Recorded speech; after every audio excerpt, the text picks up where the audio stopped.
Steve Gamache with the Chef Knives to Go quick look product video, and this time we're looking at the Saji Ginsan Gyuto 240mm knife. This line of knives has a core steel of what's known as silver 3 or Ginsanko, which translates into silver 3 steel. Stainless steel is the type that it is, and the heat treat rating is about 62 to 63 Rockwell. The construction is a stainless cladding over each side of that core steel, so you've got a completely stainless knife, which looks really cool. And you can see the core steel showing through at the edge right there. We'll get a closer look in a second. The the weight on the knife is about 198 grams, about 7 ounces, and the blade length is about 245 on this one. This will all vary a little bit knife to knife.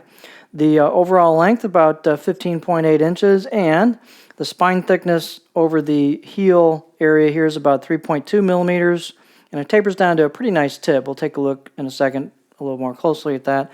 The height back here is about 51.7, so this is a generous height on this blade. And the handle is octagonal ambidextrous rosewood with a black packerwood ferrule with nice fit and finish. And the circumference is about 3 inches right here at the junction, and you've got a curved neck Imoto choil area here. Not quite like a Masakage style, but similar to that, with a little bit of back slant to the chin of the blade. And balance point, as long as we're at it, is going to be a little bit in front of a pinch grip. So right about there, and my pinch grip's a little bit back here. So it's got a little bit of a blade heavy feel to it, but it does feel like you have a knife in your hand, and it feels somewhat substantial, yet being still pretty nimble. It's a really cool blade. It's got a nice feel to it, I think. Let's take a little bit closer look at everything. So here's your spine thickness back here over the heel, and then we taper down nicely on this knife, and it gets to be pretty thin at the tip, and does go through product very well at that tip. And again, the height of the heel about 51.7, so it's pretty generous height there.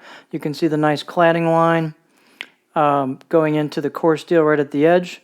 The actual grind of the knife starts about right in here, and doesn't match up with this Kasumi line into the face of the blade. That's more of an aesthetic treatment, and so the actual grind of the blade starts in around here. The finish on this blade is very nice, but it doesn't have like a lot of hand-hammered or kind of blacksmith feel to it, so it's not quite as rustic as a lot of knives. It's a little more refined. It's got nice fit and finish to it. The only issue I have is the Imoto or choil area here has a bit of a rough treatment to the edges, and you might want to smooth that out with some sandpaper, possibly even the spine just a little bit. These are pretty darn sharp out of the box. I'll give them a good solid 6 out of 10. They've got a nice edge on there, although you can, of course, get it sharper if you're a decent sharpener. And the knife in practice is very, very good. It's just got a great feel to it. It goes through product really, really well, and just a very impressive blade. Let's look at the thinness of the grind. So it does get pretty thin at the edge, although it's not crazy thin, for a little bit of integrity at the edge. And then it's got a kind of a decent flat spot to the blade towards the heel, but a gentle curve kind of throughout with a little bit of flat spot thrown in there. Let's put it on our board and take a look.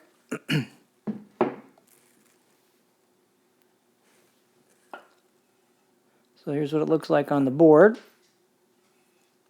And you can see it's got just a gentle curve into a decent flat spot towards the rear. It's not a super flat blade profile overall, but makes a good rocker, and you got a little bit of a flat spot for chopping if you wanted. It's a pretty versatile overall profile in my opinion. You can get pretty high on the knife before you start digging in on the blade. And again, just an overall really nice performing blade, and I really enjoyed using it. It's a really cool knife from Saji. So this line is really interesting. It is the Saji Ginsan Gyuto 240mm knife, all stainless.